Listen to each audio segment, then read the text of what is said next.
대한민국의 기록 문화를 만든 대표적인 도구 붓.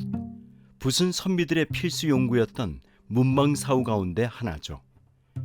과거에는 붓장이 붓을 만들어 민간에 판매하고 필장이 왕실과 관청에 필요한 붓을 따로 제작했는데요.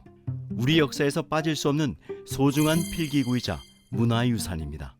여기 오랜 세월 끊임없이 전통 붓을 만들며 우리 붓의 우수함과 붓에 담긴 선조들의 지혜와 정신을 널리 알리는 사람이 있습니다. 문상호 붓 제작 기능 전승자입니다.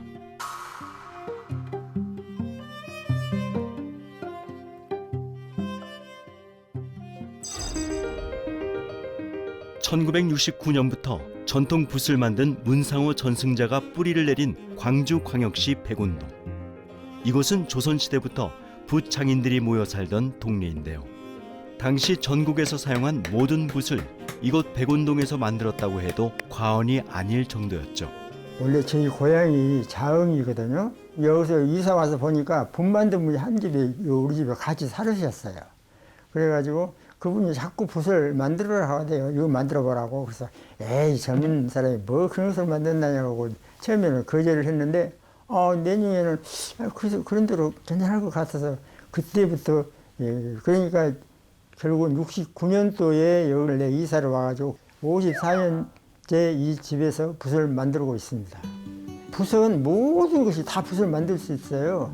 염소털도 있고 꽁털붓도 있고 닭털붓도 있고 오리털붓도 있고 너구리털붓도 있고 또 소 기속털로 만든 붓도 있고 이 신생아 머리카락으로 만든 태모필, 지금 대나무로 만든 죽필, 볏짚으로 만든 고필, 측면골로 만든 갈필, 갈대로 만든 노필 등등 모든 식물이 다 붓을 만들 수 있고 모든 털이 다 붓을 만들 수 있어요. 그런데 실질적으로 그렇게 다 안 만들어서 그러지.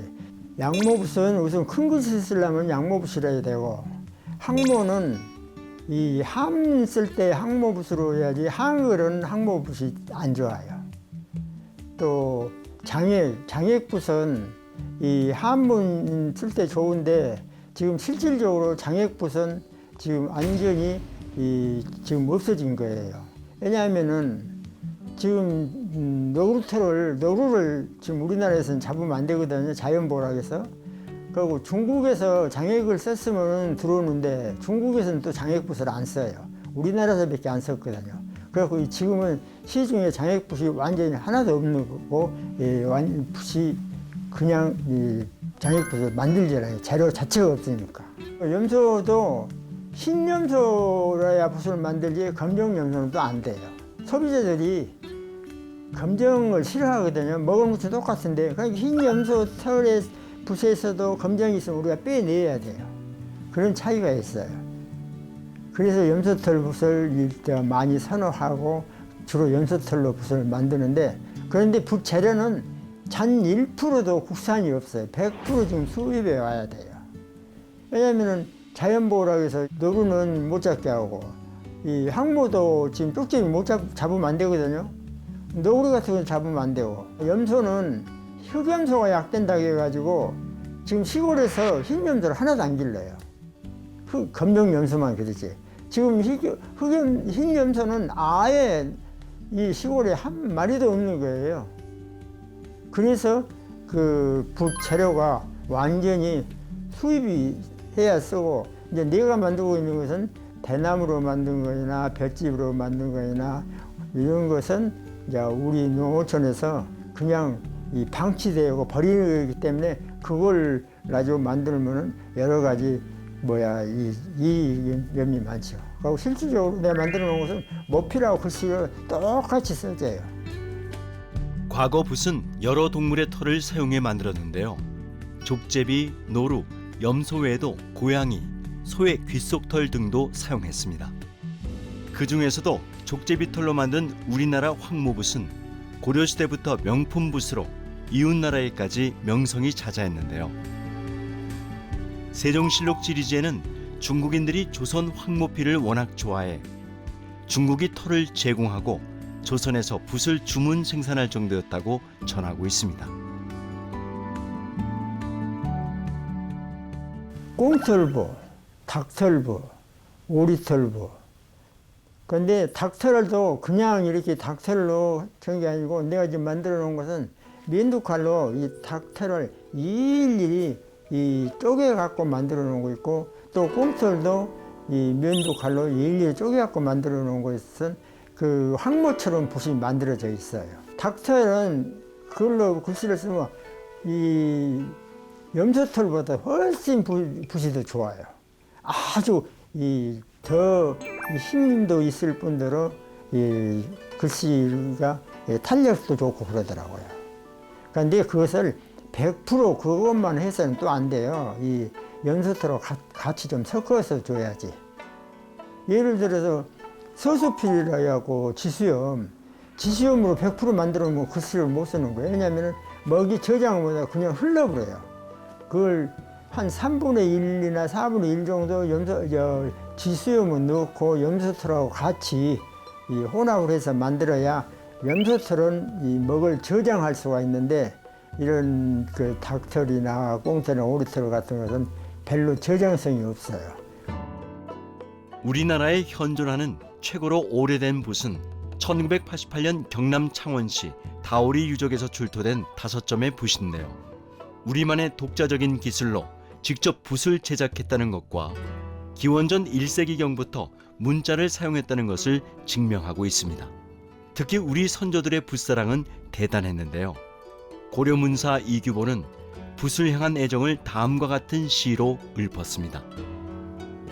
뾰족한 옥처럼 생긴 내 모습, 꼿꼿한 절조 한림 속에 뛰어났네. 하늘이 무슨 물건 그려내려고 먼저 모피라부터 내어보내.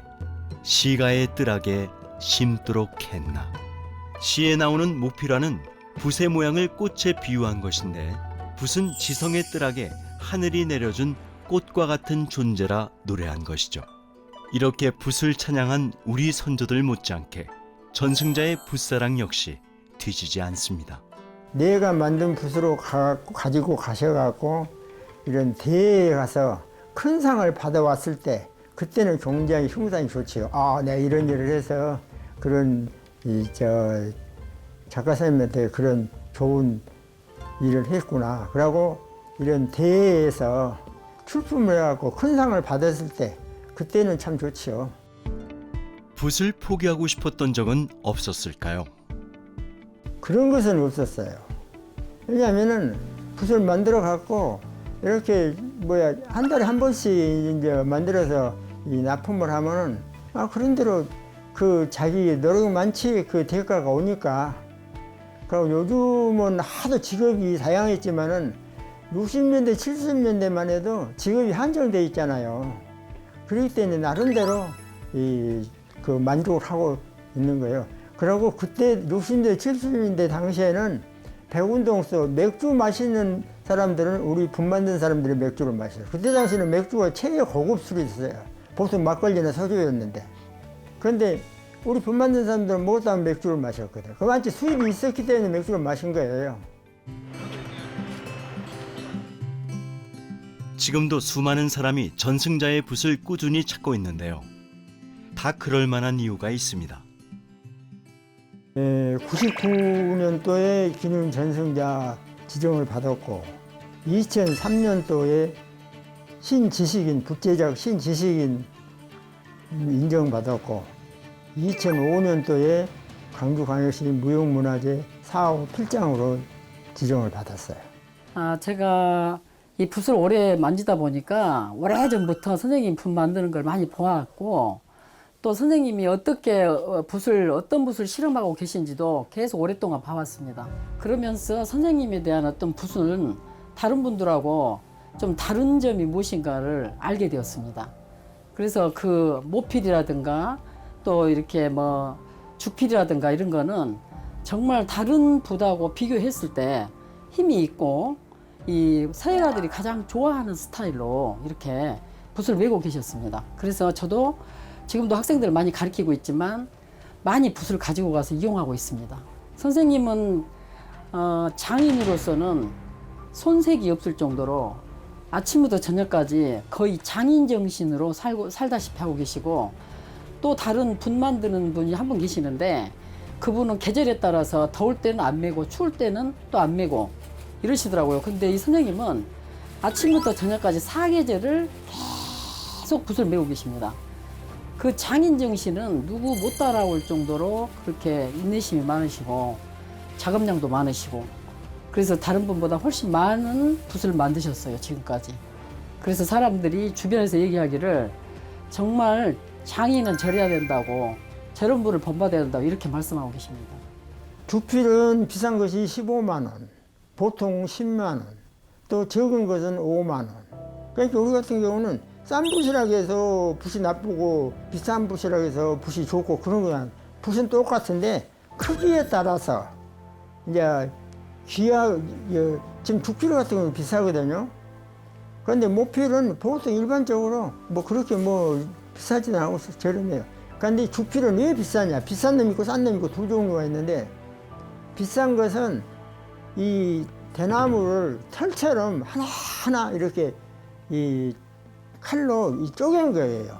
그렇게 만들면 인건비가 그 시간이 많이 소요되니까 비싸게 받고 이제 그냥 자루하고 봉하고 같이 일체형으로 만들 때는 시간이 덜 가니까 좀 더 싸게 팔고 그런 차이뿐이에요. 문상호 전승자는 반평생 넘게 붓을 만들며 살고 있지만 이제는 그 붓 때문에 고민이 깊습니다. 훌륭한 기술을 전수하려 해도 배우려는 사람이 없기 때문인데요. 하지만 전승자는 전통 기술의 끈을 놓지 않고 있습니다. 계승을 하기는 하는데 실질적으로 요걸 와서 일을 하고 내가 책임을 져야 되거든요. 계승을 하는 사람이 밥을 먹고 해줘야 되는데 나 혼자 해서도 내가 생활하기도 힘드는데 그러니까 우리 아들 같은 경우는 며칠에 한 번씩 와서 이제 토요일 일어나서 가끔씩 해주는 거예요. 그러지 계속 자꾸 할 수가 없는 거예요. 이 죽필 같은 경우는 전수 100% 아직 안 했어요. 왜냐면 그 애들이 시간이 없기 때문에. 예능 있잖아요. 음악 같은 거, 춤 같은 거. 요것은 배우는 사람들이 돈을 주고 회비를 주고 배워요. 우리는 돈을 줘야 와서 배우고. 그런데 그 예능은 인원이 넘쳐갖고 다 못 받아들이는 거예요. 땅 한정이 있어갖고. 그런 예능하고 기능하고 그런 차이가 있어요. 어려운 상황이지만 문상호 전승자는 눈을 감기 전 반드시 맥을 이어가겠다 다짐하고 또 합니다. 전통 붓 제작 기술은 후대가 반드시 이어야 할, 또 잊어서는 안 될 우리 고유의 기술이기 때문이죠. 인내를 가지고 하고 싶으면 해라 하고 부탁할 수밖에 없어요. 내가 한다고 해서 그 사람이 할 수는 없는 거고. 이 전수를 시켜주는데 전수를 누가 받으려는 사람이 없으니까 참 안타깝죠. 나뿐만 아니라 모든 이런 전수자들이 참 안타까워요. 그걸 해야 되는데.